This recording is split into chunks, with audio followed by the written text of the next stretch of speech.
When I came out of treatment, I wanted to help dads reunify with their kids. I have a background in law, and so I had some experience working in family law. And so I wanted to start a legal outreach program to help dads reunify with their kids that had made some of the same mistakes that I had made. And so I came in here, and Robin called me, "Welcome home." She opened the door and said, "Help however you can."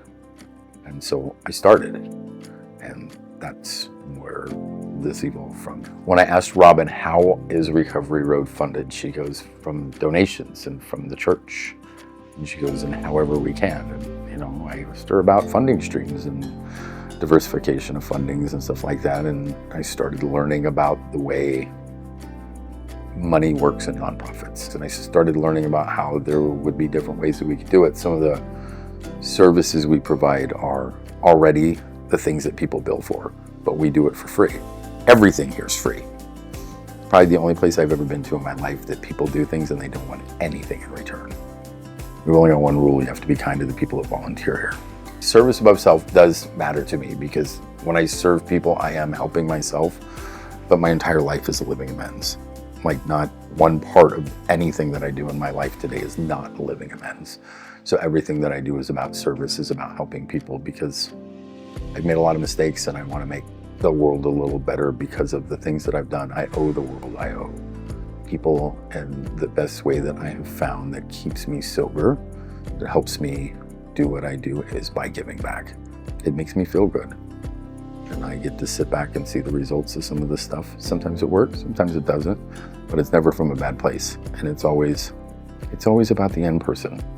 So I work with kids in music programs. I work with people in Recovery Road at different stages in their recovery or brokenness. All of us here are broken at Recovery Road. We're all broken. So us dealing and helping and extending things to help people to not have to feel that desperation and that brokenness is what we do.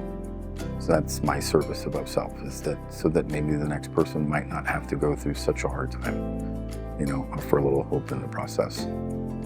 There was a guy that I helped with a legal case, and he had been previously incarcerated. And he had a couple of children, and he was trying to get his child out of an unsafe environment. We drafted some paperwork. We worked through the steps that he would need to do in order to navigate the legal system, the way to address a court, how to try to represent himself and his rights. And it went from him requesting to have joint legal custody and some visitation to today he has full custody of the child, and he lives with him, and he's married, and he has another baby, and they're very active in his life, and he reaches out to me and shares with me. And that's why I do that stuff. Like, I've done it with a lot of different people where I've helped with those type of situations, because the child deserves both parents, and not all parents are equally okay, and so sometimes it takes the other one a little while to get there. So I kind of coach and mentor them through the process. At the core of what we do is we love on people until they can learn to love themselves. That's really what we're all about. When you come into recovery, or you're coming from struggling or whatever, people have a hard time loving themselves, and sometimes they need to be loved on until they're okay. And when I work with the people who are working with the guests or things that we're trying to develop, I'm very in particular about the why of what we do. I want them to understand that it's never about checking a box or filling out a form. It's about the connection you make with the person. It's about the healing that you do, because when you're doing that with them, you're healing yourself. We have 220 volunteers that come through our door a month. People that dedicate their time, that share their most valuable resource with us to give to other people. And they come in and they give their heart, and they try to help. In the room next door, there's 100 people sitting in there tonight that are clean and sober and have a safe place to go, because we do the work behind the scenes, and we keep the doors open, and we work towards finding ways to make us more sustainable. That's my job, is to try to do those parts. But when I go and I stand in the back of the room and I remember what it felt like to be a newcomer sitting in those chairs, having that safe room, that's what it is. Kindness means to me serving others Giving of yourself without wanting anything in return. Being kind is loving on people.